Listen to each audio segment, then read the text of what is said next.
അവിടെ ചെന്നിട്ട് ഞാൻ വോട്ടുണ്ടായിരുന്നല്ലോ, എനിക്ക് കഴിഞ്ഞ ആഴ്ച ഞാൻ നോക്കുമ്പോൾ വോട്ടുണ്ടായിരുന്നല്ലോ, ഈ ആഴ്ച വോട്ടില്ലായിരിക്കും. അവിടുത്തെ ആ ഇലക്ഷൻ ഓഫീസറെ സംബന്ധിച്ചിടത്തോളം എന്താണ്, നിനക്ക് വോട്ടുണ്ടോ ഇല്ലയോ, നിങ്ങളുടെ ഐ ഡി കാർഡ് ഉണ്ടോ ഇല്ലയോ, ഉണ്ടെങ്കിൽ വോട്ട് ചെയ്തിട്ട് പോവാം, ഇല്ലെങ്കിൽ വീട്ടിൽ പോയിക്കോ എന്ന് പറയും.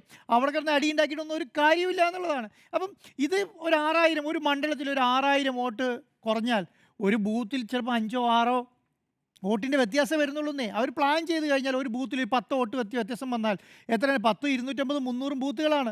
ഈ 300 നിന്ന് എത്രയായി, 300 ബൂത്ത് വെച്ച് കാൽക്കുലേറ്റ് ചെയ്ത് നോക്കിക്കേ. അപ്പോൾ 200 വോട്ടിനും 750 വോട്ടിനും 1000 വോട്ടും ജയിക്കുന്ന മണ്ഡലങ്ങളിൽ ഇങ്ങനെ ഒരു 5ഓ 10ഓ വോട്ട് മാറ്റം വരുത്തിയാൽ പോരെ. ഈ 10 വോട്ടും ഈ വോട്ട് ചെയ്യാൻ വരുന്നവർ ഒന്നിച്ചാണോ വരുന്നത്? വോട്ട് ചെയ്യാൻ വരുന്നവരും ഒന്നിച്ചല്ലല്ലോ വരുന്നത്. ഞാൻ 10 മണിക്ക് വരുന്നു, അടുത്തയാൾ 12 മണിക്ക് വരുന്നു, അടുത്തയാൾ 3 മണിക്ക് വരുന്നു. ഒരു വോട്ട് 2 പേരെങ്ങാനും മാക്സിമം ഒന്നിച്ച് വന്നാലായി എന്നല്ലേ ചിന്തിക്കാൻ പറ്റുള്ളൂ. അപ്പോൾ ഇതൊക്കെ നടക്കില്ല എന്നുള്ള കാര്യം അങ്ങ് തറപ്പിച്ച് പറയുകയാണ്. ഇതിങ്ങനെയൊന്നും നടക്കില്ല. അന്വേഷിക്കാൻ തയ്യാറാവണ്ടേ? നമ്മളൊരു പരാതി കൊടുക്കുന്നതിനാ, ഒരാൾക്കെതിരെ പരാതി ഉന്നയിക്കുന്നതിനാ. ആ പരാതി ഉന്നയിച്ചാൽ ആ പരാതി സത്യമാണോ അല്ലയോ എന്നുള്ളത് അന്വേഷിക്കാനുള്ള ഒരു സാമാന്യ മര്യാദയുണ്ടല്ലോ. ആ സാമാന്യ മര്യാദ എന്ന് പറയുന്ന സംവിധാനം ഈ ഇലക്ഷൻ കമ്മീഷൻ കാണിക്കുന്നില്ല എന്നുള്ളതാണ് ഏറ്റവും പ്രധാനപ്പെട്ട കാര്യം.